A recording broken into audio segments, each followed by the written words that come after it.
So, Ships at Sea is a brand new release by Misc Games, who made Fishing Barents Sea and Fishing North Atlantic. And in this video, we're going to be going through, is it worth playing this game or not? And before we get into it, I have to give a massive thank you to Keymailer and Misc Games for my key, but also, if you guys either head to the description or the pinned comment, there's going to be a link which is going to take you through to a giveaway, and all you have to do is put in your name and your email address, and they will email you a code so that you can download the entire game for free. Then all you have to do is head over to Steam, put the code in, and start downloading. And again, a massive thank you for not only the key to play myself, but also the giveaway. And now to get into the video of is it worth playing. So Ships at Sea doesn't work like the previous two games. In fact, I'm going to say it's almost nothing like them. This game is launching into early access, and they have said it's going to take them between 1 and 2 years to get this game finished. But that is going to depend on player feedback and how much content that they want to integrate into the final game. Then I believe there's going to be DLC and stuff as well. And when I say it's nothing like the previous two, you don't start fishing for a very long time in this game. This game isn't just about fishing, which is probably why they've gone from Fishing Barents Sea and Fishing North Atlantic over to the title of Ships at Sea. Because in this game, you actually start off with a rowboat.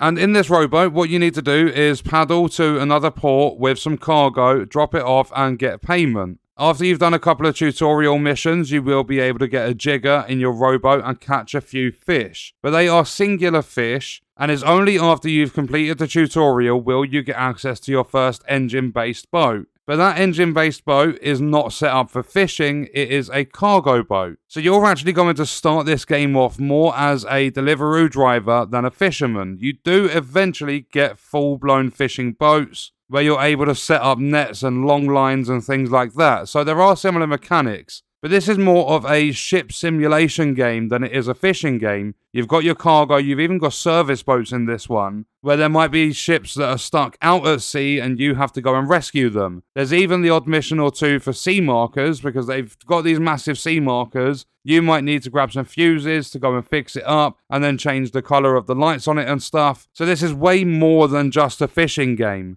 And on top of all of the massive changes they've made, so taking it from a fishing game to just a ship simulation game, I say just, they've obviously expanded it all by adding in different types of transport services, actual ship servicing, so on and so forth. They've also made it multiplayer, so you can play this game with your friends. This is not just a single player game. However, one thing I would like to state is this game is clearly still in very early access. There are a lot of features and functions that are missing. Some of them have been in the previous games, like they're working on the sonar for this one. Sonar was added and fixed and everything after it was added in Fishing North Atlantic. So they do have a lot of work to do with this. The early access version is going to start with 7 ships. And by the time it gets to full release, they would like to have 16 in the game. Well, that's their plan at the moment anyway. And in some ways, it does kind of feel like a downgrade. The ship's handling can be very tight and hard to maneuver. You can damage your ships in this. And I mean, you can damage them to the point where they completely stop working. So there's a lot of new added mechanics into the game, a lot of new features,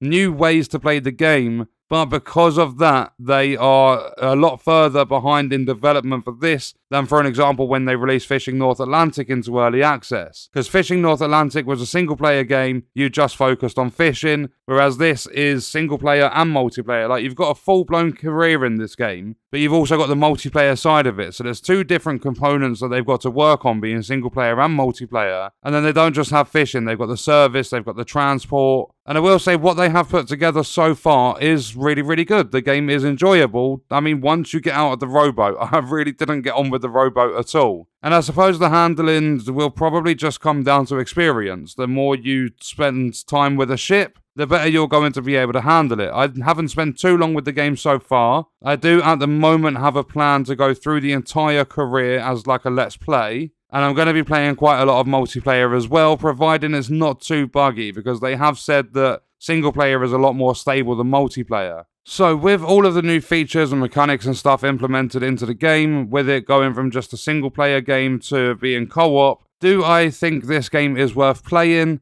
The answer is going to be, if you're desperate for a game like this, like if you really want to play a game like this with your friends, then 100% pick it up and play it. But if you want to play a game like this that's really polished, has a lot of features, and all the mechanics are up and running and working properly, then I would wait a little while to see how development progresses, because there is a lot of stuff missing from this game. And on that note, what we're going to do is leave the video there. Again, a massive thank you to Keymailer and Misc Games for not only the key for me to play, but also for the giveaway as well. So let me know your thoughts and stuff about Ships at Sea in the comments, and I'll see you guys in the next one. I hope you enjoyed it. Thank you for watching.